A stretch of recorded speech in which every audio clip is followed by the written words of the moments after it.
Shalom, shalom. First and foremost, I want to say Kol Ahoya, Yahweh, Bahashim, Yahweh Shai, Bahashim, Rahakadash. Double honors to the apostle, elders, and prophets. Enough respect to the brothers, teachers, truth all over the globe, and to the hopeful that are scattered throughout the four corners of the globe, and to the confused your faith will join unto our ranks, and to the Akim and Aqua that listen and learn it. To you I say Shalom, come back at you with another lesson through the power of spirit, how about Shimi How Shai. It's going to be based on various topics. It's not going to be a specific topic of what this lesson is going to be about. And one of the things that you notice, if you've been in the society, you in this truth, that you know that Esau Edom is getting more bolder than he's ever been. And for those who just waking up in the truth, Esau Edom is the Caucasian race, according to the scriptures. Because if you get Genesis 25:25, it said the first came out red like a hairy garment, and they called his name Esau, and then his brother came out and they called his name Jacob. Why did they describe what the firstborn looked like? Because it made it let you know there's gonna be two different nations. If you read, if you read, a couple of verses up before you get to Genesis 25:25, and matter of fact, before I describe it, let me get that scripture real quick. It's Genesis chapter 25, and this is when this based on when Rebecca required of Yahweh. It's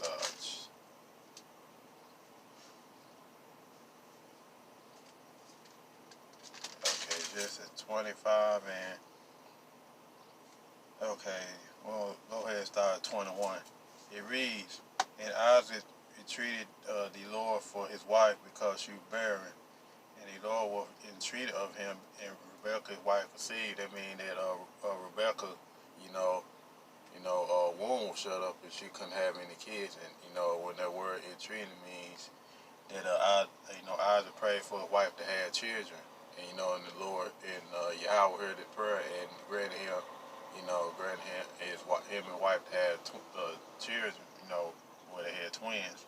But getting back to the point, verse 22 it reads, and the children struggled together within her, and she said, if it be so, why am I thus? And she went to inquire of the Lord. Now listen to this. Verse 23 is the point. And the Lord said unto her, two nations are in thy womb, and two manner of people shall be separated from thy bowels, and the one people shall be stronger than the other people, and the elder shall serve the younger. Yahweh let Rebecca know that you're going to have twins in your womb, and one nation going to be stronger than the other, which it means that Jacob is going to be stronger than Esau, and also Esau is going to be serving Jacob. His lineage is going to be servants of Jacob. But because of our forefathers, disobeyed the law, statutes, and commandments of the Most High, and they went and they served other gods like they were commanded not to. Our people end up being at the bottom, man. And to get a quick scripture on that, I'm gonna get Job chapter 30, and I believe it's around verse 5. To make a point. I'm gonna go ahead and start at verse 1. It reads, but now that they are younger than I, have me in derision, whose father where I had disdain to have set with the dogs in my flock. Job is an Israelite. He was talking about the Edomites, because even though Esau is it's the firstborn, he's the firstborn, but the nation Israel, became a nation before Esau had. So getting back to the point, verse 2. It said, yea, whereto might the strength of their hands profit me, and whom old age was perished. For want and famine they were solitary, fleeing to the wilderness in the former time desolate and waste, right? That means that at one particular point, we, Jake ran, Esau, Esau Edom up into the Caucasus Mountain, Mount Seir, up there in Georgia, Russia. We ran them on up to the mountains because, what type of people they were, that, they were they were beasts. They, didn't have any sense. They didn't have any, um, what they call, they didn't have any sense on how to do anything. And this scripture is going to, couple scripture going to back that up. Verse 4, it reads that, who cut up mallows by the bushes and juniper roots for their meat.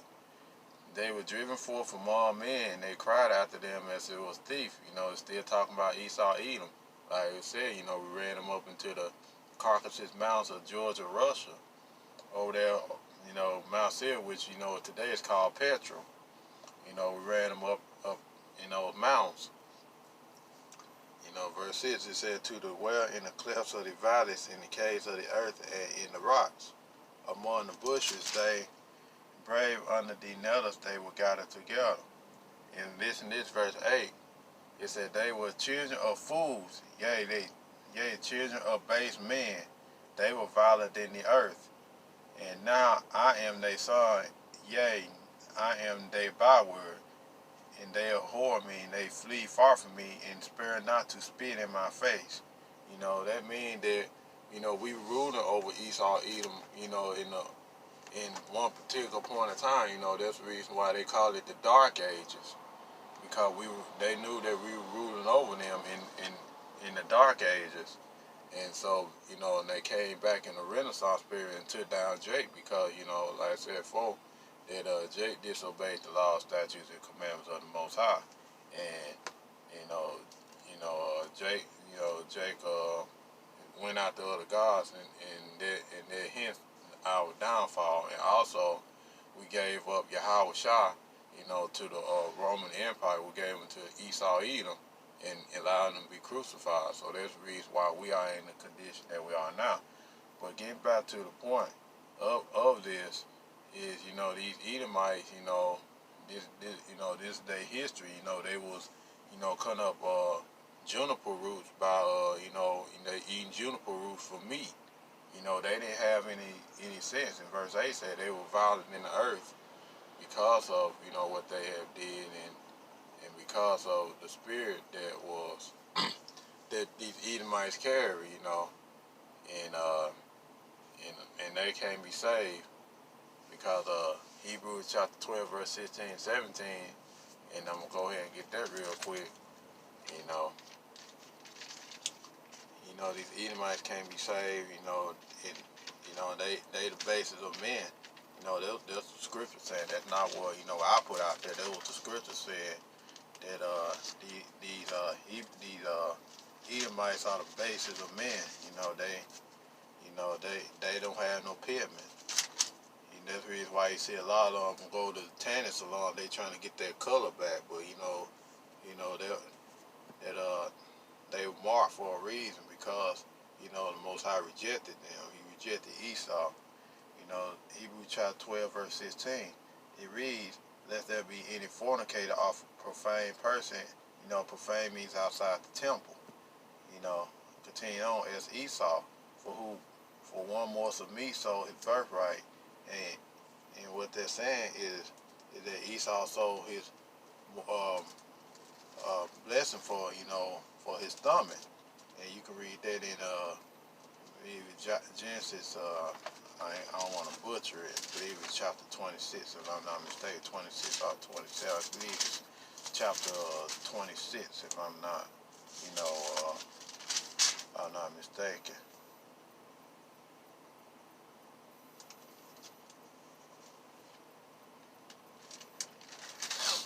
I like it, bro. That's like it. It's chapter 26. 25 and okay, we're gonna go ahead and start at verse 29. Genesis 25:29. It reads, "And Jacob saw a pottage, and Esau came in from the field, for he was faint." You know, scripture up before said Esau was a cunning hunter, and Jacob was a plain man to dwell in tent, meaning that Jay liked to chill out. Verse 30, it reads, "And Esau said to Jacob, Feed me, I pray thee, with that same red pottage, for I am faint," and therefore his name called Edom. You know, Edom means red. You know, and the reason why it called red, because the meat in the pottage was not even done yet. You know, the reason why you got a lot of Caucasians, they like to eat red meat. You know, they like to eat red meat because that that's part of who they are and what they do. You know, they like to eat meat that is uncooked. You know, us Jays, man, we like our meat well done, because when you go to a restaurant, when we have our meat, majority of Jays, we said well done. We like our meat cooked through and through. But Esau, like his meat, medium rare, mean that he like the blood to come forth through the meat. But yeah, anyway, getting back to the point, it says that in Jacob, this verse 31, "And Jacob said, Sell me this day thy birthright. And Esau said, Behold, I am at the point to die, and what profit shall this birthright do me? And Jacob said, Swear to me this day. And he swore to him, and he sold his birthright unto Jacob. Then Jacob gave Esau bread and pottage and lentils, and he eat, drink, and rose up and went his way. Thus Esau despised his birthright." So that backs up Hebrews 12:16. Esau sold his birthright to Jacob. And for those who go out there saying that Jacob took Esau's birthright, that was a lie, because he wasn't meant to get it anyway, because the Most High rejected him. And in verse 17 in Hebrews chapter 12, going to tell you that. He said, "For ye know that afterward, when he have inherited the blessing, he was rejected. He found no place of repentance, though he sought carefully with tears." Yahweh Hashem Yahushua rejected Esau because he wasn't chosen anyway, and Jacob was gonna get the blessing anyway, which was the kingdom of heaven. And you're gonna get the kingdom of heaven. Esau got the lesser blessing. Genesis chapter 27 verse 40 tells you that his blessing was the fatness of the earth and the dew of heaven from above. He said, and by thy sword thou shalt live. And when I had dominion, thou shalt break his yoke from off thy neck. I mean that happened. Esau has the best technology. He has the best weaponry in the world. And when he said he's gonna break the yoke off, and that, it's talking about that the Renaissance period. When Esau took Jay down, and he's ruling right now. In Job 9:24 said, "The earth is given to the hand of the wicked," and he even covered the faces of the judges. If not, where who is he? These devils, man. They very proud. They very proud. They very they proud, and they on top right now, and they believe that they gonna stay on top forever, because also another scripture said that they roughly paraphrasing, they believe that their house is gonna continue forever. That's the reason why they got continents and stuff named after them. Especially like Africa, named after Leosifrus Africanus, or something to that effect. And they got America named after Amerigo Vespucci. You got these devils, very proud. And you see it all over. They letting you know that they proud. They letting you know that you can't tell them anything. And these devils, their kingdom is going down, and they know this, and that's the reason why you're gonna like Jason gonna see that Esau doesn't care about you. You're gonna see that when you get put to the sword, you're gonna see how much Esau loves you. You're gonna see that, and Esau is very proud. But, go ahead and end off the lesson here. If you're how willing, going to go ahead and do a part 2, on this various topic. But not, want to say all praise to the Most High, Yahweh by Shemi Hawashah, by Shimra Hakadash, double honor to the apostle, elders, and prophets, enough respect to the brothers, teachers, truth all over the globe. Until next time, Shalom, Ababa Ball, Kwam Yasharala.